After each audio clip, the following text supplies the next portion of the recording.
Magandang umaga, tanghali at gabi sa inyong lahat ng nakikinig ng audio record nito. Ang Bible verse natin for today is Psalms 34 verse 15 to 22. Mga mata ni Yahweh sa matuwid na katuon, sa kanilang pagdaing lagi siyang tumutugon. Sa mga masasama siya ay tumatalikod at sa alaala sila'y mawawala.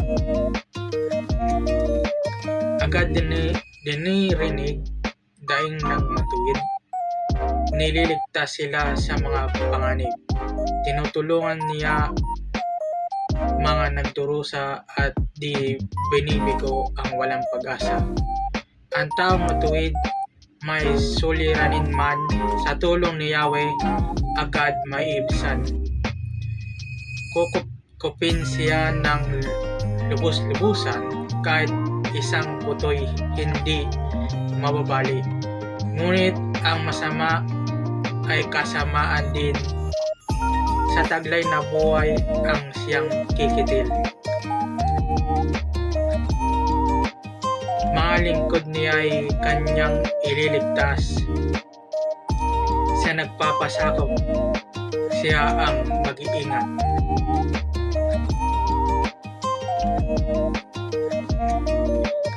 Isaiah 54 verse 14.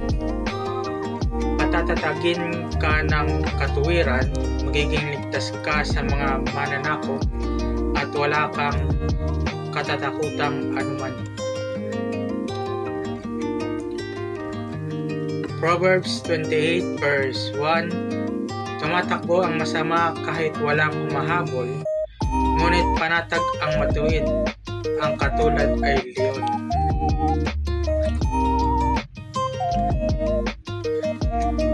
Hebrews chapter 4 verse 15 to 16. Sapagkat mayroon tayong kataas-taasang pari na marunong makiramay sa ating mga kahinaan, tulad natin ay tinukso rin siya sa lahat ng mga paraan, gayunmay hindi siya nagkasala.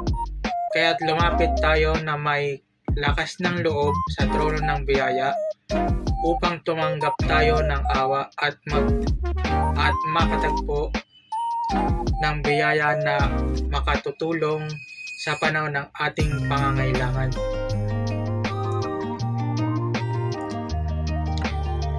Romans chapter 5 verse 9. At ngayong itinuring na tayong matuwid sa pamamagitan ng kanyang dugo, lalo na tayong maliligtas sa pamamagitan niya mula sa puot ng Diyos.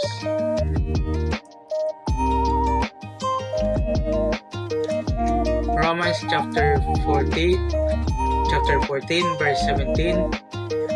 Sapagkat walang kinalaman ang pagkain at pag-inom sa paghahari ng Diyos, kundi ang pagiging matuwid, ang mapayapang pamumuhay at kagalakang dulot ng banal na Espiritu.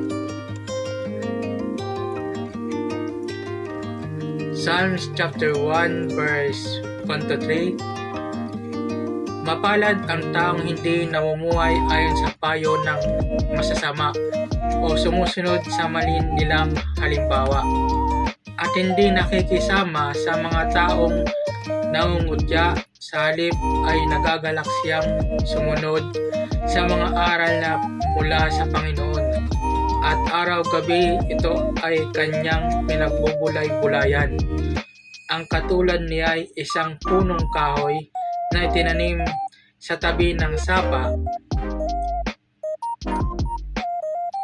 na namumunga sa takdang panahon at hindi nalalanta ang mga dahon. Magtatagumpay siya sa anumang kanyang ginagawa.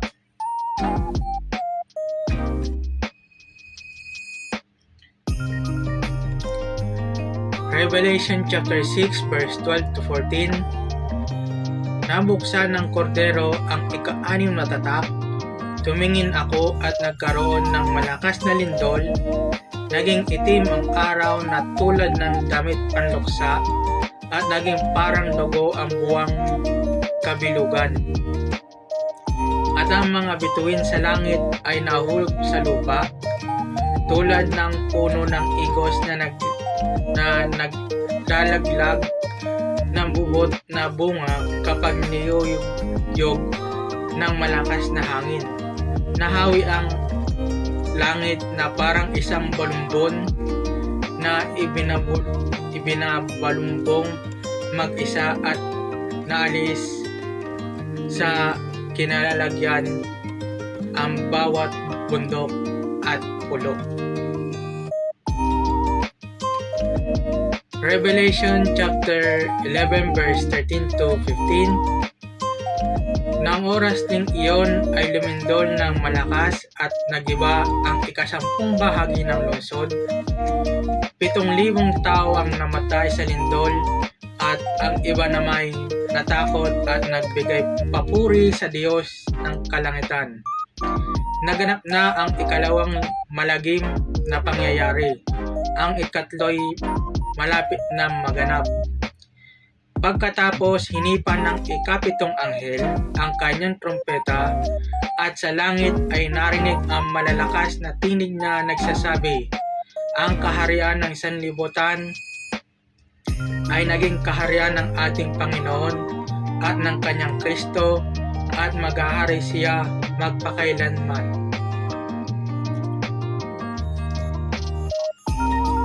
Revelation 16 verse 18 to 21. At gumuhit ang mga kidlat, nagkaingay, tumagundong ang mga kulog at lumindol ng malakas na hindi pa nangyayari buhat ng magkatao sa lupa. Napakalakas ng lindol na iyon, nahati sa 3 ang malaking lungsod. At ang mga lungsod ng mga bansa ay nagbagsakan. Ibinaling ng Diyos ang kanyang pansin sa tanyag na Babilonya at pinasaid niya rito ang kopa ng anak ng kanyang matinding poot. Tumakas ang bawat pulo at naglaho ang mga bundok na matagpuan. Mula sa langit ay bumagsak sa mga tao ang malalaking tipak ng yelo na tumitimbang ng halos 100 libra at nilait nila ang Diyos dahil doon. Kasindak-sindak ang salot na iyon. So yun naman po ang Bible verse natin for today. Maraming pong salamat sa pakikinig. Paki-share, like, and support and repost na rin po itong audio record na ito. Maraming pong salamat. Yun naman po ang Bible verse natin for today. And God bless. Yun lamang po.